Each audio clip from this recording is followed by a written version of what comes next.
तो वीडियो को थंबनेल देखकर ही आप लोग को पता चल गया होगा कि जियो की गलती नहीं है, लेकिन आपको लगता होगा कि जियो की गलती के बारे में इस वीडियो में बात होगी।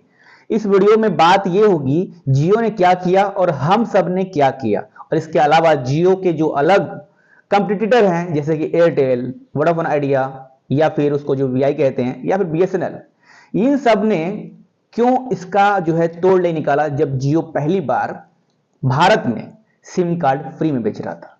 फ्री में कोई भी वस्तु लेना गुलामी है, ये सभी जो बड़े प्लेयर हैं, जो बड़े लोग हैं, वो जानते हैं कि अगर आप में से भी जो लोग इस वीडियो को देख रहे हैं वो लोग अगर उच्च लेवल की ज्ञान, क्षमता, नॉलेज रखते हैं तो उनको पता होगा कि जो फ्री की चीज है वो सिर्फ कस्टमर को फंसाने का तरीका है। और ये वीडियो हर उन लोगों के लिए भी है। This video is for everyone. हर किसी के लिए वीडियो सीखने वाली चीज है, अगर आप बिजनेस माइंडसेट हो या फिर आप जॉब ओरिएंटेड माइंडसेट हो। फ्री वाला जो शब्द है वो जितने भी बड़े प्लेयर हैं वो छोटी छोटी मछलियों को फंसाने के लिए काम करते हैं। फ्री में दे दो, लोग आ जाएंगे। जैसे कि जियो पहले से सिम कार्ड नहीं बेच रहा था, इसके पहले आपने देखा होगा एयरटेल होगा जो कि भी दूसरे नंबर पे है, वोडाफोन आइडिया जिन्होंने साथ में मिलकर, उनको एक साथ आना पड़ा तब जो है वो सरवाइव कर रहे हैं, और इसके साथ और भी कितने सारे थे, टेलीनार, एयरसेल, वर्जिन, पता नहीं कितने टेलीकॉम ऑपरेटर जो कि पहले से ये बिजनेस कर रहे थे, लेकिन वो सब मिलकर भी जियो को, जो कि पहली बार फर्स्ट कमर था इस इंडस्ट्री में, टेलीकॉम इंडस्ट्री में, उसको रोक क्यों नहीं पाए? Top class service. सो आपको क्या लगता है जियो ने तुरंत ये सब कर दिया होगा? नहीं, उसने प्रॉपर प्लानिंग की।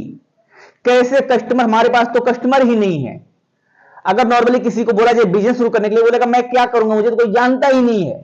सो ये सबके लिए बहुत ही एक सबक है जो कि बिजनेस करना चाहते हैं या फिर बिजनेस की तरह सोचते हैं। इस वीडियो को पूरा ध्यान से देखिएगा, इसमें बहुत कुछ छिपा हुआ है। ये सिर्फ जियो का बखान या फिर जियो के खिलाफ बोलने वाली वीडियो नहीं है। ये आपके माइंड की जो गुलामी है ना, उसको भगाने की वीडियो है। फ्री में कोई भी वस्तु लेना गुलामी है। फ्री में सोचिए, आप थोड़ा अपने दिमाग से सोचिए कि लोग फ्री में क्यों देते हैं। या तो उनका प्रोडक्ट या सर्विस का जो रेशियो है, जो मार्केट में बिक रहा है, वो डाउन की तरफ जा रहा हो, उनको लॉस हो रहा हो, या फिर कोई ऐसी कंपनी है जो कि उसमें बहुत सारा इन्वेस्टमेंट लगा दिया है और उससे फ्यूचर में उसको पैसे कमाने हैं, लेकिन उसके पास कस्टमर नहीं है। तो वो कस्टमर कैसे मिला, कैसे उसको कस्टमर मिलेंगे, कैसे वो कस्टमर को अट्रैक्टिव करेगा?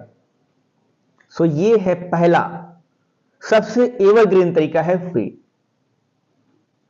आप यहां पर बात कर रहे हैं कि भाई जियो का सिम कार्ड से हम जो है बीएसएनएल के सिम कार्ड में जाएंगे, लेकिन अगर वो बीएसएनएल की सर्विस अच्छी नहीं हो तो क्या करेंगे? और खासकर तब जब आप जहां पर रहते हैं वहां पर बीएसएनएल का टावर ही नहीं है या फिर वहां पर बीएसएनएल का सुविधा ही नहीं है। बीएसएनएल तो आता है चौथे नंबर पे। आपको पता है, आप लोग भूल गए होंगे कि जियो के बाद एयरटेल, उसके बाद आता है वोडाफोन वीआई, और तब जाकर लोगों ने अभी जब महंगा हो गया रिचार्ज तो याद कर रहे बीएसएनएल को। याद, मैं आप लोगों को एक चीज बताना चाहता हूं कि मेरी वाइफ जो है वो जियो से पोर्ट कराकर, इसी मतलब ये जो जियो ने प्राइस बढ़ा दिया उससे गुस्सा होकर पोर्ट करा के बीएसएनएल में तो अभी हम गए ही नहीं, यहां पर वीआई में कर दिया। अब वीआई में जब भी फोन आता है तो 1-2 मिनट बाद होने के बाद फोन कट जाता है। ठीक है, वोडाफोन आइडिया की बात हो रही है, बीएसएनएल की बात नहीं हो रही अभी। सो अल्टीमेटली वो क्या कर सकते हैं, या तो आप सर्विस मत लीजिए, उस तरह की उच्च लेवल की सर्विस मत लीजिए, जैसे कि 2 मिनट बात करने पर ही फोन कट हो जाता है। लेकिन अब कितने लोगों को इंपॉर्टेंट बात करनी होगी, अब वो 2-2 मिनट के बाद अगर बात करे और नेटवर्क ही ना हो, कट जाए, तो आपको कैसा फील होगा? तो वो फील वो हटाकर जियो ने आपको एक ग्रेटर फील दिया, आपके दिमाग का डोपामिन रिलीज करवा दिया कि भाई आप जो है जियो की सर्विस ले रहे हो तो world class, best class service ले रहे हो। और ये नसीहत मुकेश अंबानी जी को धीरू भाई अंबानी ने दिया था कि इंडिया में, भारत में सिर्फ top class, world class product ही बेचे जा सकते हैं। अब उसको कैसे बेचना है उसके लिए फ्री में दे दो, फिर बाद में जब वो अपनी तरफ आ जाए तो मैं भाई आ चुके हैं, इतना जल्दी कोई जाएगा नहीं, चलो भाई जियो से बीएसएनएल में अगर वो पोर्ट ही करा लेते हैं तो कितने लोग पोर्ट कराएंगे भाई? हाँ, कितने लोग कराएंगे? 46 करोड़ जियो के कस्टमर हैं, कितने लोग करा लेंगे?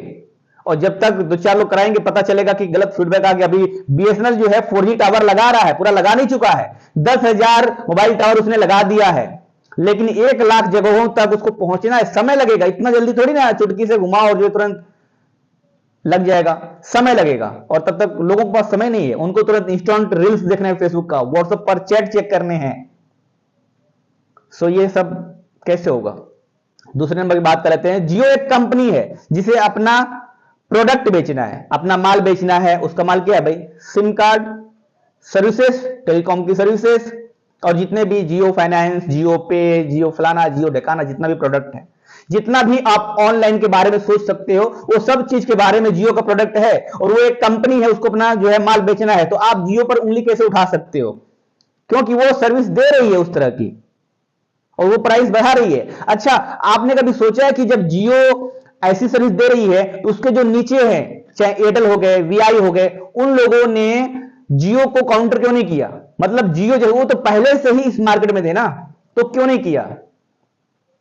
बताइए। आजकल नए नए स्टार्टअप्स आ रहे हैं, उनको फंड मिल रहा है, तो एयरटेल या फिर वीआई लोगों ने, जो कंपनी के लोग हैं, एयरटेल के कंपनी के लोग हैं या फिर वीआई के लोग हैं, उसने दूसरे से फंड लेकर यहां पर एयरटेल को टॉप क्लास क्यों नहीं बना दिया? अगर एयरटेल, वीआई या बीएसएनएल ये तीनों टक्कर के होते हैं तो जियो फ्री में नहीं देता, या फिर फ्री में देता भी तो बाद में उसका जो प्राइस है वो कंपटीटिव प्राइस हो जाता, इतना महंगा नहीं होता। तीसरी बात, जियो ने अपनी अच्छी इमेज बनाई। कैसे? आपने देखा होगा एयरटेल और वोडाफोन का आप सिम कार्ड जब इस्तेमाल कर रहे थे उस समय, जाइए आज से 10 साल पहले, सो क्या होता था? हमें कुछ चीज मूवी डाउनलोड करनी पड़ती थी तो रात वाला प्लान लेना पड़ता था, नाइट प्लान, क्योंकि उतना पर्याप्त डाटा ही नहीं था। जियो जब से आया तब से डाटा का कोई, पहले 1 साल तक तो कोई मतलब झमेला ही नहीं है, फ्री में ही जियो ने दे दिया था। और बाद में जब उसने लेना शुरू किया तो उसने एक अलग सा ही पूरा कॉन्सेप्ट ही चेंज कर दिया। हर दिन 2 GB, हर दिन 1.5 GB मिलेगा, 28 दिन के लिए, 24 दिन के लिए, जो भी है, वॉटेवर।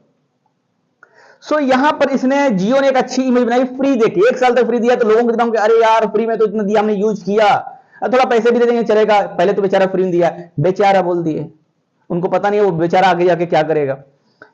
चौथा, बीएसएनएल ने खुद को अपग्रेड नहीं किया। बीएसएनएल सिर्फ नहीं, एयरटेल, वीआई, इन लोगों ने खुद को अपग्रेड नहीं किया। अगर इन लोगों ने पहले से ही अपग्रेड खुद को कर लिया होता तो जियो ऐसी सर्विस देता ही नहीं।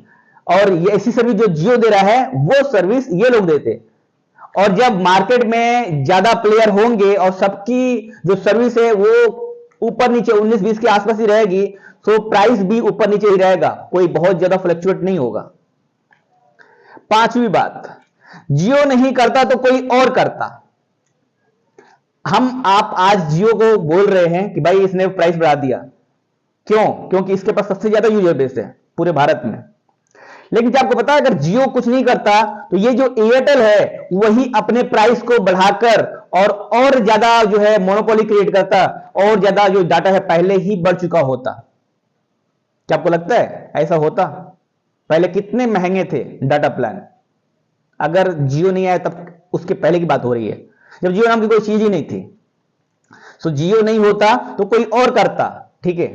सो इसका सोल्यूशन क्या है वो भी मैं आपको बताऊंगा। सबसे पहली बात है थिंकिंग, दिमाग खोला जाता है, और जियो ने दिमाग खोल दिया। जियो की गलती कहां है वो आप मुझे कमेंट करके बताइए। जियो भारत की कंपनी है लेकिन अगर प्राइवेट कंपनी है, जियो भारत की कंपनी है लेकिन ये प्राइवेट कंपनी है। सो एक तरह से यहां पर, एक तरह से अगर आप सोचें नेशनलिस्ट तरीके से सोचें तो ये आपके लिए फायदा है। लेकिन यहां पर जो एक साइड में पैसे इंक्रीज हो रहे हैं, जियो मोनोपोली बना रहा है, सो वो वहां पर घाटा है। यहां पर दूसरे जो प्लेयर हैं, जैसे एयरटेल हो गया, वीआई हो गया, बीएसएनएल हो गया, इनको सामने आकर काउंटर करना चाहिए, इससे कंपटीशन करना चाहिए। सो कंपटीशन करने के लायक ये लोग क्यों नहीं है? जियो विदेशी कंपनी होती तो क्या होता? क्या होता आप सोच सकते हैं क्या होता? भारत को गुलाम बनाने में वो लोग कोई कसर नहीं छोड़ते। आपको लगता है ऐसा? और हां, हमें तो पता चल गया सिर्फ यहां पर जियो की प्राइस बढ़ी है, सो हमको लग रहा है कि भाई जियो जो है एक तरह से मनमानी कर रहा है, ऐसे ही प्राइस बढ़ा दे रहा है। लेकिन अगर जियो एक विदेशी कंपनी होती सो क्या होता? हम जो है उस पर डिपेंड हो चुके होते, है ना, हम लोग उसके ऊपर डिपेंड हो चुके होते, और जब हम किसी के ऊपर डिपेंड हो जाते हैं तो हमारा कुछ बचता ही नहीं है, हम गुलाम हो जाते हैं। गुलामी वही है जो किसी के ऊपर पूरी तरीके से निर्भर हो जाना, वही गुलामी है। जो लोग अपने माँ बाप के ऊपर पूरा गुलाम मतलब निर्भर रहते हैं, वो भी एक तरह से गुलामी ही है। बशर्ते ये है कि माँ बाप अपने हैं तो बोलते नहीं है। सेल्फ डिपेंड होना जरूरी है। आत्मनिर्भर भारत, मोदी जी भी इस पर कुछ योजना बनाए थे, आपको पता है, आत्मनिर्भर भारत भी कुछ योजना चल रही है। तो सेल्फ डिपेंड होना जरूरी है खुद के ऊपर। नेक्स्ट पॉइंट, जियो पर प्राउड फील होता है। क्यों? एकमात्र जियो ही एक भारतीय कंपनी है जिस पर फेसबुक एंड गूगल और भी न जाने कितने लोगों ने इन्वेस्ट किया। जियो ने, यानी मुकेश भाई अंबानी ने अपने जियो के जो पार्ट है, जो हिस्सा, उसमें हिस्सेदारी बेच दी इन लोगों की, और जियो के पास पैसे आ गया। ये काम एयरटेल और वीआई लोग भी कर सकते थे।